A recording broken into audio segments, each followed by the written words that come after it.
Okay, so I am continuing to bust the Mehrabian myth that only 7% of the effect when you speak in public or pitch is down to the words that you use, and the other 93% your body language and voice.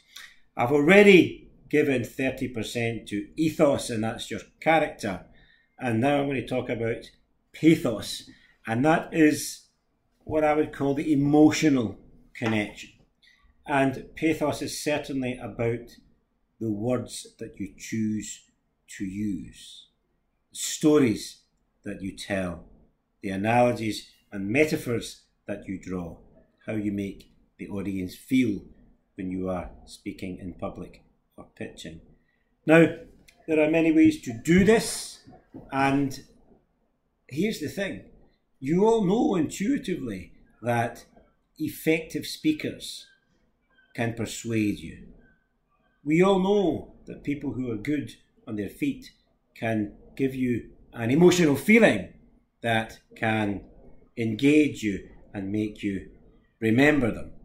We all know that when we are hearing presentations delivered by speakers, the facts and the data and the slides and the detail all fade into the distance reasonably quickly, but it's the stories that we remember for a long time.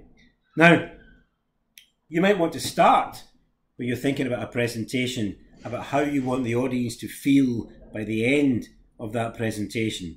But usually it's not just that you want to get the information across to them. Usually you want them to be motivated, to be inspired, to buy, whatever it might be. So let me give you my best illustration, personal illustration of the importance of pathos, or making the emotional connection, or storytelling, if you will. My very first training session as Kissing with Confidence 17.5 years ago, I used a story about communication and making soup to illustrate how to deliver an effective pitch. And 3 or 4 years after I delivered that opening story in the training session, I heard one of the lawyers who was on that programme on the radio talking about his specialism, which was employment law.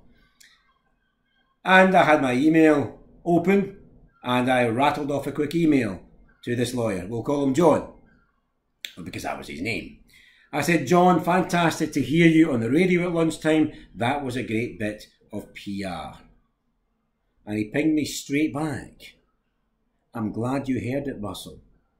Are you still making the soup? 3 years after he first heard the story. So pathos, ladies and gentlemen, gets a full 30% of the effect when you speak in public and when you pitch. Pathos.